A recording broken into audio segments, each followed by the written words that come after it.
अस्सलामु अलैकुम व रहमतुल्लाहि व बरकातुहू। अस्सलामु अलैकुम। वालेकुमुस्सलाम। ये क्या तरीका है जनाब? अस्सलामु अलैकुम व रहमतुल्लाहि व बरकातुहू। वालेकुमुस्सलाम। आइए तशरीफ रखिए।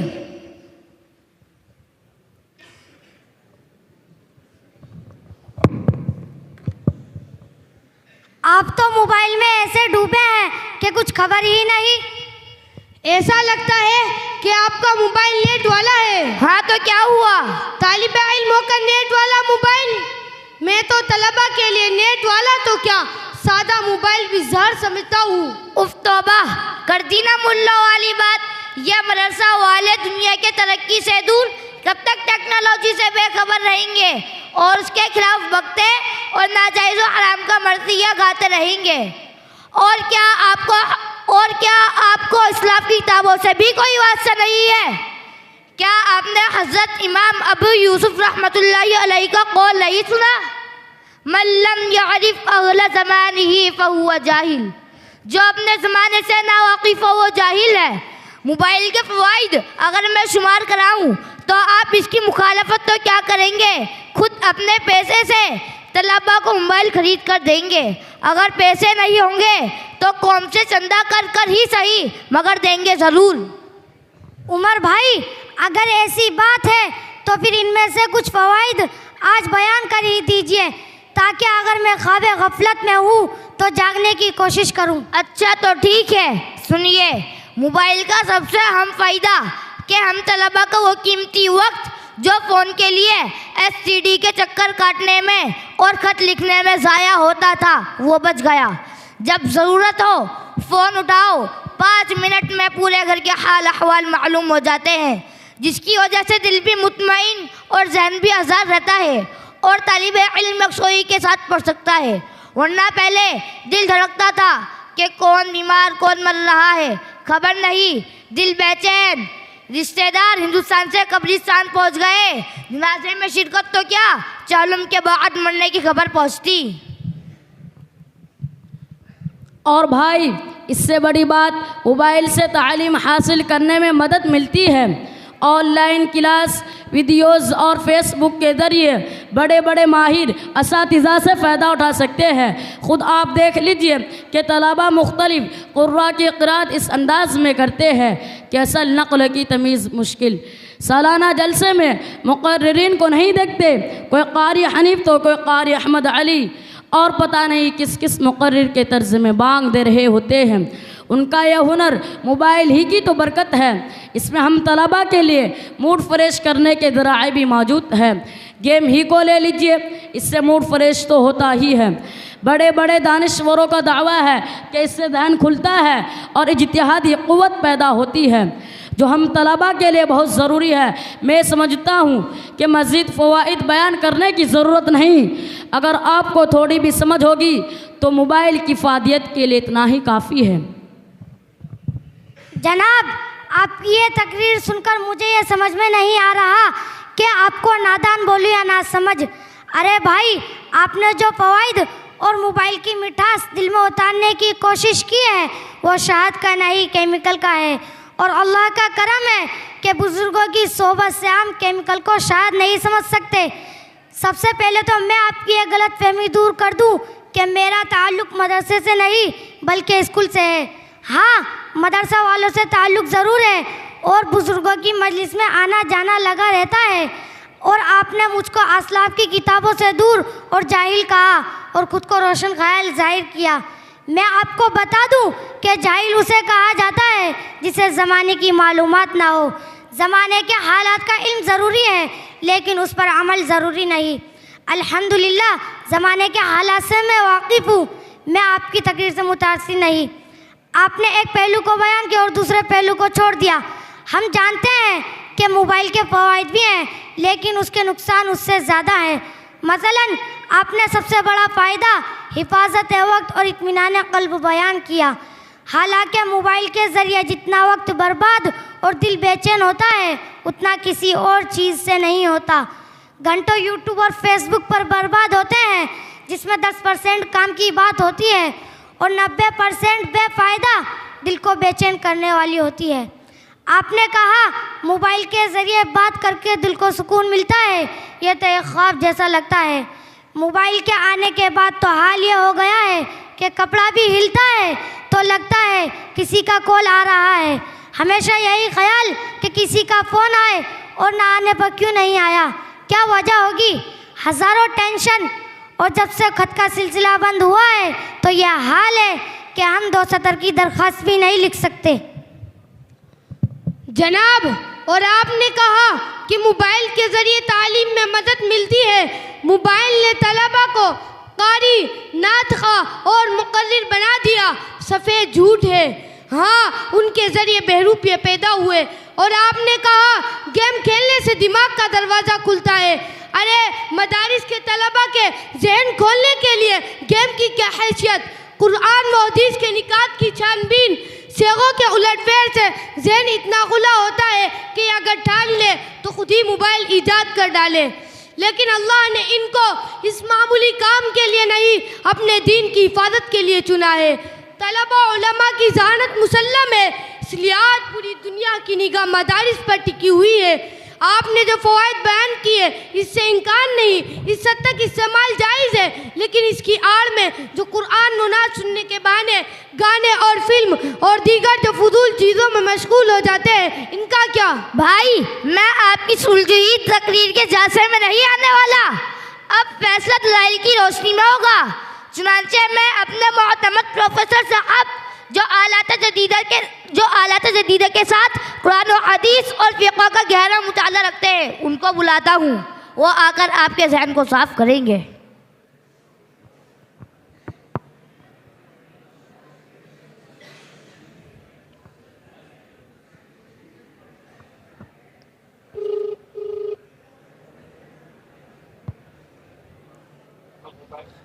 अस्सलामु अलैकुम व रहमतुल्लाहि व बरकातुहू।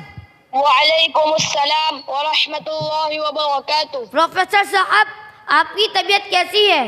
जी अल्हम्दुलिल्लाह ठीक है। और उमर भाई बताइए कैसे याद करना हुआ? प्रोफेसर साहब, हमारे यहाँ मोबाइल पर डिबेट हो रही है और आपकी कमी महसूस हो रही है, क्या आप आ सकते हैं? जी बिल्कुल, मैं भी आपके पास आता हूँ। जी जल्दी तशरीफ ले आइए।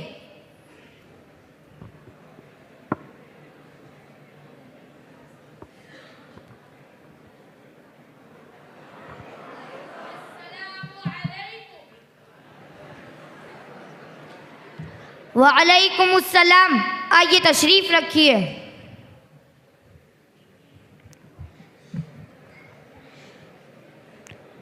प्रोफेसर साहब, आप ही दलाइल की रोशनी में समझाइए। मैं इनको मोबाइल के फ़वाइद समझा रहा हूँ, इनको समझ में नहीं आ रहा है। जनाब, ज़रा सब्र कीजिए, जब बात दलाइल पर आ गई है तो फिर मुझे भी मुफ्ती साहब को बुलाना पड़ेगा।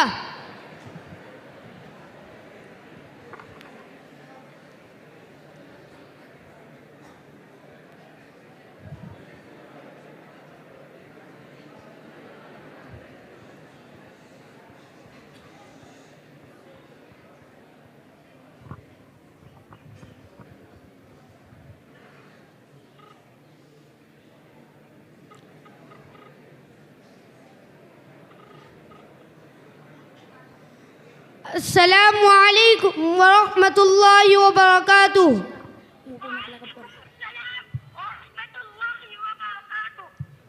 मुफ्ती साहब, क्या इस वक्त आप अपना कीमती वक्त दे सकते हैं? आप हमारे यहाँ मस्जिद आयशा में तशरीफ़ लाइए।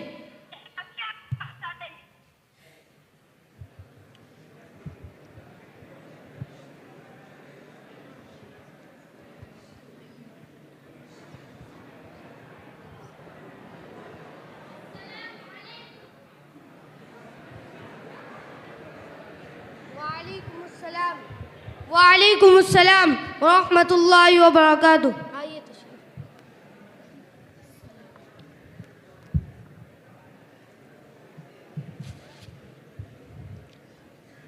मुफ्ती साहब, हमारे यहाँ मोबाइल के मुताल्लिक बहस हो रही थी और बात दलाइल पर आ गई तो मैंने सोचा कि आपको भी बुला ले। अच्छा हुआ, ठीक है।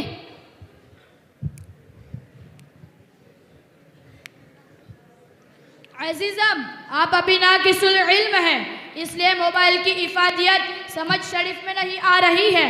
और हो सकता है कि किसी मौलवी साहब ने आपके कान भरे हो, इसलिए कि मौलवी लोग कहते हैं मोबाइल का नुकसान ज़्यादा और फ़ायदा कम है।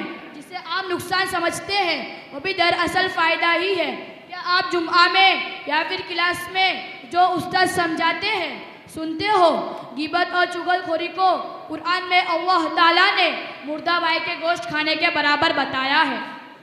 फसाद से मना किया है, जिना चोरी से जगह जगह मना किया है, और ये तमाम बातें गुनाह कबीरा है, और ये तो हुकूकुल इबाद है। जब तालिब इल्म मोबाइल में मशगूल होगा तो इन गुनाहों से रुका रहेगा। और रही बात फिल्म देखना और गाने सुनने की, तो ये ऐसे गुनाह हैं जिससे सिर्फ देखने वाले का नुकसान है। चुगलखोरी व गिबत वगैरह के गुनाह से कम मालूम होता है। और फ़िक़्ह का कायदा है कि जब दो आफतें जमा हो तो कमतर पर अमल कर लो। चुगलखोरी व गिबत की मुमानअत कुरान में मौजूद है, जबकि मोबाइल का तज़किरा कुरान में तो क्या हदीस में भी नहीं है। अच्छा, तो ऐसी बात है। दरअसल जनाब ने फ़िक़्ह का कायदा रट लिया, लेकिन तदबीक की मशक़ नहीं की, लिहाजा गलती कर बैठे। और आपने फ़िक़्ह का कायदा बयान किया कि जब दो आफतें जमा हो तो कमतर पर अमल कर लो। यह तो सूरत में होता जब तलबा के लिए दो ही रास्ते होते, तीसरी शक्ल ना होती। जबकि तलबा के लिए बहुत दरवाजे हैं, तलबा को अपने पढ़ाई से फुर्सत कहाँ। और दूसरी बात, आपने गुनाह का इलाज गुनाह बतलाया, जो कि खुद गुनाह कबीरा है। और आपने गिबत चुगलखोरी को बड़ा और फिल्म देखने को छोटा कहा, जो कि बड़ी भूल है। ये तो ऐसा ही हुआ जो आपने बड़ों से सुना होगा कि बारिश से भागे पर नाले के नीचे खड़े हुए। गिबत चुगलखोरी से जुबान गुनाह में मुलव्वस होगी, लेकिन फिल्म देखने और गाने सुनने से दिल बीमार होगा, जिसके बाद बड़े से बड़ा गुनाह करना आसान हो जाएगा। और आपने कहा मोबाइल की मुमानात कुरान और हदीस में नहीं, लेकिन कुरान में मोमिन को निगाह नीचे रखने का हुक्म दिया गया है, जो कि दिल की सफाई का सबब है। इससे फिल्म देखने की मुमानात मालूम होती है, जिससे मोबाइल ने सबसे ज़्यादा आसान कर दिया। इसकी वजह से मोबाइल की भी मुमानात मालूम हो गई। अरे मुफ्ती साहब, आप कुरान पाक से मोबाइल को साबित कर रहे हैं, जबकि मोबाइल तो कुरान के नुज़ुल के वक्त था भी नहीं।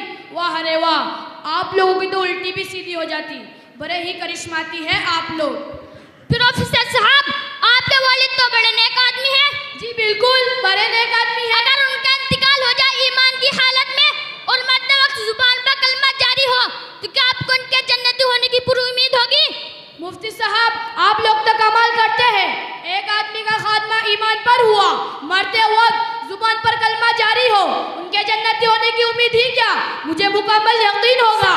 सर्दी में भी आप इतना गर्म क्यों रहे हैं? आपकी बात ही ऐसी है कि आपने नहीं पढ़ा कि जो ईमान लाए और नेक आमाल किए तो जन्नत में उसकी मेहमानी होगी। हम आए ना ऊंट पहाड़ के नीचे, जनाब अली, जैसे आपने आयत करीमा से वालिद साहब को जन्नत होना साबित किया, जब उनका तज़किरा कुरान हदीस में नहीं है।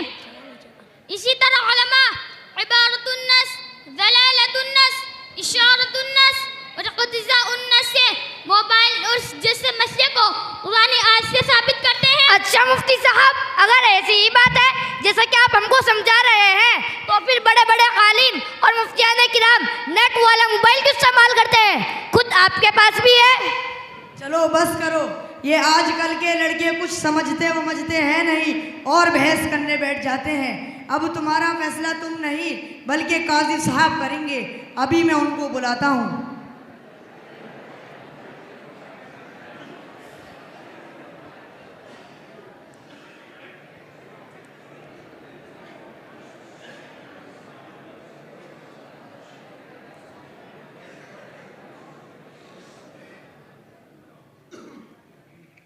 सलाम वालेकुम काजी साहब।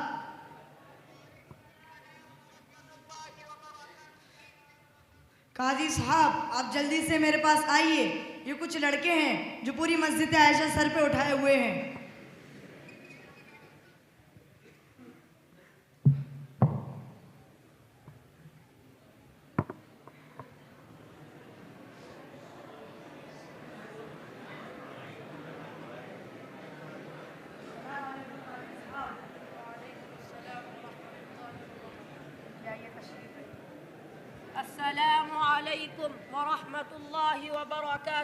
वालेकुम अस्सलाम व रहमतुल्लाहि व बरकातुहू।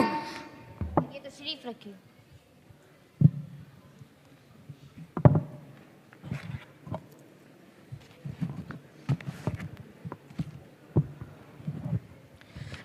बताइए क्या बात है?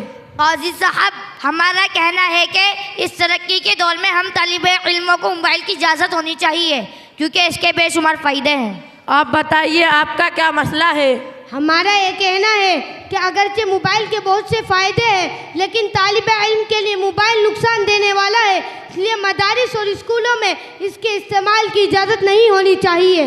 बिस्मिल्लाहिर्रहमानिर्रहीम। अच्छा ठीक है, अब फैसला गौर से सुनो। इस दौर में मोबाइल ज़रूरत की चीज़ है और हमारे लिए फ़ायदेमंद भी है, लेकिन मोबाइल को इस्तेमाल करने से पहले हमें मोबाइल को इस्तेमाल करना सीखना होगा। जैसे माँ बाप अपने बच्चों के हाथ में उस वक्त तक चाकू नहीं देते जब तक कि उसको उसके नफ़ा नुकसान का इल्म ना हो जाए, इसी तरह जब तक हमें मोबाइल के नफ़ा नुकसान का इल्म ना हो जाए मोबाइल इस्तेमाल नहीं करना चाहिए। मोबाइल तो हमारे बड़े बड़े उलमा भी इस्तेमाल करते हैं, क्योंकि मोबाइल का इस्तेमाल मुतलक़न मना नहीं बल्कि उसमें ख़राबी की वजह से मना है। जैसे फ़िल्म वगैरह देखना, हमारे उलमा ने और टीचरों ने पहले मदरसा और कॉलेजों की चार दीवारी में रहकर अपने नफ्स की स्टीयरिंग पर कंट्रोल हासिल किया, तब मोबाइल इस्तेमाल कर रहे हैं। और तलबा को अपने नफ्स के ऊपर कंट्रोल हासिल नहीं, इसलिए मदरसा और स्कूलों में मोबाइल पर पाबंदी होनी चाहिए। काजी साहब, हम आपका और मुफ्ती साहब का शुक्रिया अदा करते हैं कि आपने हमें इस फितने से बचाव की सही राह दिखलाई और हम इस नतीजे पर पहुँचे कि वाकई मोबाइल से नफ़ा कम और नुकसान ज़्यादा है। अल्लाह आपको इसका बेहतरीन बदला अता करे और हम सबको दौरे हाजिर की अजीम फितने से महफूज रखे। आमीन। अस्सलामु अलैकुम व रहमतुल्लाहि व बरकातुहू। वालेकुम अस्सलाम व रहमतुल्लाहि व बरकातुहू।